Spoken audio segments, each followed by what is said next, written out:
네, 실내 체육시설 집단 감염 사례도 급격하게 늘고 있습니다. 네, 헬스장 등 올해 들어서 이 실내 체육시설에서 발생한 확진자만 1,200명에 육박한다고 하는데요. 현장에서는 방역에 안간힘을 쓰고 있습니다. 현장 방역 상황 직접 살펴보겠습니다. 김우준 기자. 네, 서울 상암동에 있는 실내 체육시설 안에 나와 있습니다. 예, 뒤에 운동하시는 분들 보니까 복싱장인 것 같은데요. 이거 방역 어떻게 이루어지고 있는 겁니까?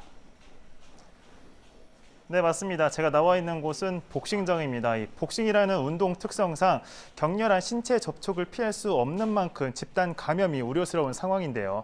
이렇게 밀폐된 공간 안에서 비말로 인해서 이 침이 튀기게 같은 경우에는 집단 감염률이 훨씬 더 높아질 수밖에 없습니다. 따라서 복싱 관계자들은 최대한 환기에 노력을 하고 있습니다. 웬만하면 창문을 연 상태에서 체육관 출입문도 닫지 않고 운영을 하고 있는 모습입니다. 또한 이용자들이 사용하는 공용 물품을 매개로 한 감염을 막기 위해서 틈날 때마다 소독을 하고 있습니다. 다만 시설 관리자가 아무리 방역에 충실해도 체육관 이용자들이 지키지 않으면 아무 소용이 없는데요.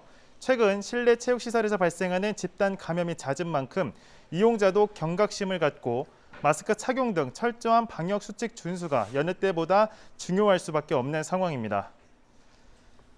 네, 방역 문제가 발생하면 영업에 차질이 생기니까 현장에서는 철저한 방역을 강조하고 있지만 이 현실이 녹록지는 않습니다. 실내 체육시설 집단 감염 올해만 관련 확진자가 1,000명을 넘겼다고요?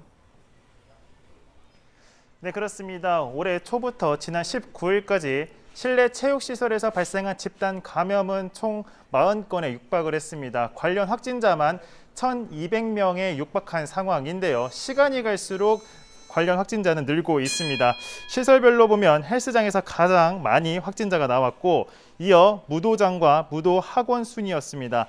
사회적 거리두기 2단계에서는 실내 체육시설에 적용되는 의무 방역 수칙은 2시간마다 환기, 음식 섭취 금지, 면적당 인원 제한입니다. 방역당국은 격렬한 운동을 하는 체육관에서 2m씩 거리두기를 지켰어도 감염이 일어난 사례가 있는 만큼 환기와 이용자들의 마스크 착용 등 기본적인 방역 수칙 준수를 거듭 당부했습니다. 지금까지 서울 상암동에 위치한 실내 체육시설 안에서 YTN 김우준입니다.